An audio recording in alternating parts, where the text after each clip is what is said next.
या देवी सर्वभूतेषु बुद्धिरूपेण संस्थिता नमस्तस्यै नमस्तस्यै नमस्तस्यै नमो नमः। आप सभी को प्रणाम।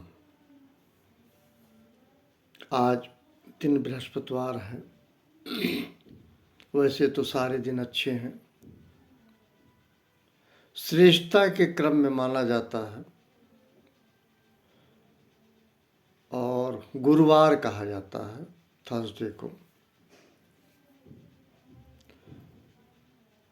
मैं ईश्वर से कामना मेरी है सभी लोगों का प्रभु कल्याण करें।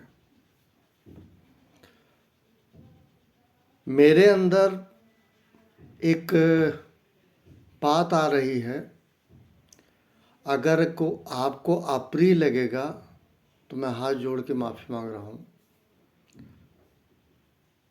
वो ये भी कह सकते हैं हमारे अंदर डीमन आया, डीमन कहते हैं, डेमन कहते हैं।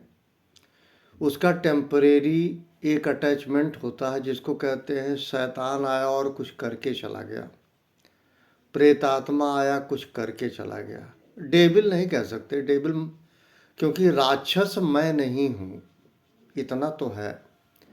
लेकिन डीमन आप कहेंगे अगर आपको अप्रिय लगा कि कोई आता है कुछ कह के हमसे कहलवा के चला जाता है। ये मेरे दिमाग में चल रहा है। अभी कुछ दिनों से शादी विवाह शुरू हो गया है। शादी विवाह में दो पक्षकार होते हैं, एक लड़की का पक्षकार होता है, दूसरा लड़के का पक्षकार होता है। मुझे पूरे देश का चलन तो नहीं मालूम है क्या है, मैं सिर्फ सामर्थ्य की बात करूंगा दोनों तरफ से। जैसे लड़की का पक्षकार, उसको शादी बेटी की करनी है, मैं ये कहूँगा वो अपनी व्यवस्था को देख ले और अपने खुद के मान सम्मान के लिए वो शादी ब्याह में शो ऑफ करता है, दिखाता है। जबकि अगर उसके वास्तविक स्थिति को दृष्टिगत किया जाए तो वो उस तरह से नहीं है जिस तरह से वो शो ऑफ करता है शादी में। ऐसा कोई माता पिता नहीं है जो अपने बेटी की शादी में खुले हाथों से खर्च नहीं करना चाहता। लेकिन हाथ फैला के लोगों से पैसा मांग करके अगर शादी विवाह वो अपनी बेटी का कर रहा है तो ज़िंदगी भर के लिए उसका हाथ खुला रहेगा, कभी वो मुट्ठी नहीं बांध सकता। एक बात। दूसरी चीज़, उसे जिन जिन लोगों से अपनी बेटी की शादी में पैसा लिया है उनकी नज़र में हमेशा के लिए गिर जाएगा, क्योंकि जब वो लेता है तो उसे खुद नहीं पता है कि इसका रिपेमेंट मैं कैसे करूँगा। लड़के के तरफ आइए, लड़के के माता पिता द्वारा कोई डिमांड की जाती है, मांग की जाती है, वो ऐसा लगता है जैसे अपने बेटे को सामान के रूप में बेच रहे हैं किसी के घर, उसका पैसा मांग रहे हैं। जैसे वो कबाड़ी वाला आता है, हम कबाड़ बेचते हैं, वो कुछ पैसे देता है, वैसे मुझे ऐसा प्रतीत होता है कि वो अपने बेटे को कबाड़ की तरह बेचते हैं। और वो कबाड़ नहीं है जो लड़की वाला है, कबाड़ वो है जो अपने बेटे को बेच रहे हैं मांग करके। मांगना बुरी बात नहीं है, मांग भी लीजिए, पर ये देखिए आपके, मान लीजिए किसी लड़की के पक्षकार से आपने कार मांग ली या बुलेट मोटरसाइकिल मांग ली, तो आप ये देख लीजिए कि क्या आपका बेटा ऑपरेशनल एक्सपेंसेस उठा पाएगा। बुलेट, मैं पुराने बातों में जाऊंगा, अतीत में जाऊंगा। हमारे गांव में मेरे टाइम में चलन था घड़ी, बाजा, साइकिल, अंगूठी, ये चार चीज़ें मांगी जाती थी। अब लड़का कक्षा 8वीं पास ना हो, मारुति 800 का चलन आया, फिर नया आया कि i20, i10 और तमाम पता नहीं कहाँ कहाँ से वो टेलीविज़न में देखा, जैसे भी देखा, एक ऐंठ के साथ बाप कहता चरपहिया तो चाहिए। चरपहिया बुरी बात नहीं है, लेकिन आप पूरे अपने घर के सिनेरियो को देख लीजिए। क्या चरपहिया में आप पेट्रोल भरा पाएंगे या डीजल भरा पाएंगे या सीएनजी डलवा पाएंगे? अगर नहीं डलवा पाते हैं, आपका ऑपरेशनल सिचुएशन अगर ऑप्टिमम नहीं है तो मत मांगिए, कोई फ़ायदा नहीं। क्योंकि अब मांग के खुद के नज़र में गिर ही रहे हैं, लड़की के पक्षकार के भी तरफ से नज़र में आप गिर रहे हैं, और उधर आपके कर्म कर्तव्यों की वजह से बेटी का बाप लोगों से कर्जा मांग के उस चीज़ को आपको दे रहा है।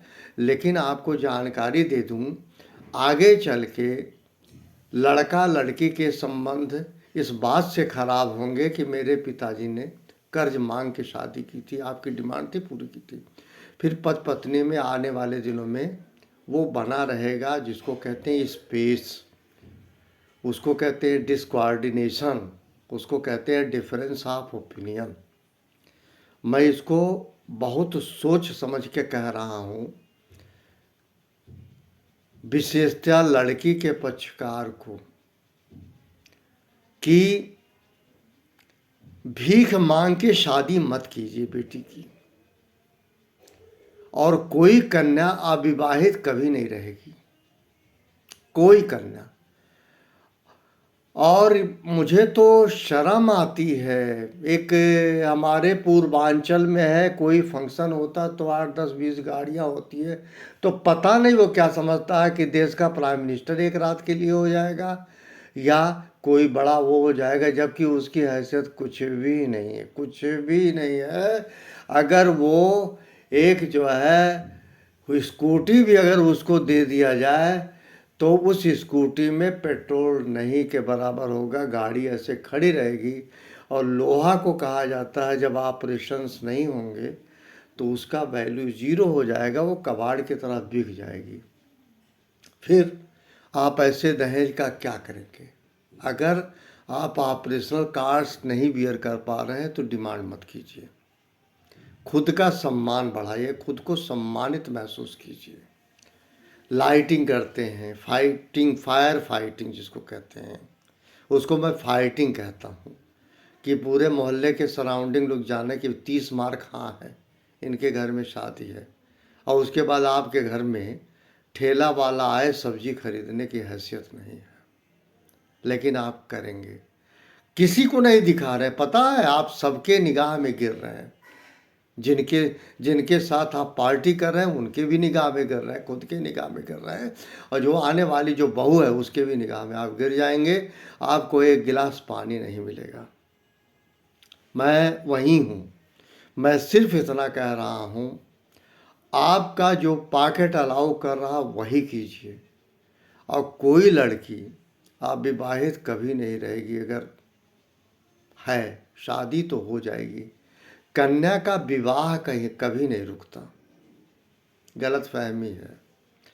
और ऐसे दहेज का क्या फ़ायदा? दहेज पाने के बाद उस लड़के की दुर्दशा होती है और वो लड़की 100 नंबर डायल करती है आए दिन। और मैंने तो यहाँ तक देखा है, अगर वो एसी लाई है और कार लाई है तो उसका चाबी अपने पास रखती है, कभी कभी अपने पति को भी उपयोग नहीं करने देती, कहती है मेरा पिता एसी दिया था। और एक ही मकान में 2-3 भाई जब साथ रह रहे थे, बहनें उसकी रह रही थी, वो जब कहीं बाहर अपने पति के साथ बाहर कार्यस्थल पे चली जाती है तो उस एसी के कमरे को रिमोट गायब कर देती है। ऐसा क्या फ़ायदा? वैचारिक मतभेद बने, इससे अच्छा उसका अस्तित्व क्यों आए? मैंने पर्सनल एक्सपीरियंस बताया और मैं फिर कह रहा हूँ, मेरे अंदर हो सकता है डीमन आया हो, लेकिन मैं राक्षस नहीं हूँ। मुझको भगवान कुछ करा के चला जा रहा है, जिसको आप कहते हैं मेरे अंदर शैतान आ गया। मुझे इसका कोई कष्ट नहीं होगा, मुझे सिर्फ इस बात का कष्ट है मेरे स्टेट ऑफ माइंड में, अगर आपकी हैसियत उन चीज़ों को ऑपरेशन कराने की नहीं है, चाहे वो कार हो। ऑपरेशन किसी और भाषा में ना समझिएगा भाई साहब प्यारे, ऑपरेशन का मतलब उपयोग उसका चलन, वो चलते फिरते रहना चाहिए, नहीं तो जो है वो बेकार हो जाएगी। ऐसे दहेज मत मांगिए जिसमें आप पेट्रोल नहीं भरा सकते, जिसमें आप बिजली का खर्च नहीं बियर कर सकते। आप बेटी वाले से 2 एसी किराए पे मांग लीजिए, उनसे कह दीजिए भीख मांगिए, मुझे 2 एसी चाहिए, 2 एसी आप मांग लिए। आपके 9,000 10,000 रुपया महीने देने की बिजली की बिल हैसियत है? ये सोच लीजिए। एसी मांगना बुराई नहीं है, एसी बहुत अच्छी बात है, एसी हर किसी को चाहिए, लेकिन क्या एसी का जो बिल आएगा, जो रेज होगा, आप उसका पेमेंट कर पाएंगे? अगर नहीं पेमेंट कर पाएंगे तो प्यारे जीना सीखिए सुख से। अपने को दुखी करके ऐसा जीवन किस काम का? इसलिए सोच समझ, थोड़ा ठंडा दिमाग से, अगर आपको सभी को ये बातें मेरी समझ में ना आती हो तो कैफ़े डे के मालिक को याद कर लीजिएगा, सुसाइड कर लिया। मैं डरा नहीं रहा, मैं एक बात कह रहा हूँ, अगर आपकी हैसियत जितनी है उतने में ही काम चलाने की कोशिश कीजिए। भीख मत मांगिए, बेटी के लिए भीख ना मांगिए। कर्म जब आप नहीं किए तो भीख कम से कम ना मांगिए। भीख मांग के बेटी का शादी करना, इससे अच्छा वो बेटी कुंवारी रह जाए, शादी भले ना हो, लेकिन आप भीख मांगना बंद कर दीजिए, लोगों से पैसा मांगना बंद कर दीजिए। अच्छी बात नहीं है, इसमें आपका सेल्फ रिस्पेक्ट गिर रहा, और आने वाले दिनों में उधर भी आपका सम्मान गिरेगा, जब पत्नी ये कहेगी कि मेरी शादी में मेरे पिताजी ने इतना खर्च किया था, मजाक नहीं है, इस तरह की बातें करेगी। उसकी हैसियत कैसे इन बातों को आए, ये आपने हैसियत दे दी, आपने अपनी पत्नी को ये हैसियत दे दी, वो कहे आपने एसी मंगवाया, और एसी अगर मान लीजिए उसका बाप 3 एसी दे दे, आपके 3 कमरे में लगा दे, आपके पास 15,000 रुपये बिजली बिल देने की हैसियत ही नहीं है, आपकी इनकम ही नहीं है। ऐसा कृत्य मत कीजिए। मैं ये उन पे नहीं लागू होता जो सामर्थ्यवान है, ये उन पे लागू होता जो कंपैरेटिव एनालिसिस करते हैं without procurement of budget. That is completely wrong. Wish you very very happy day.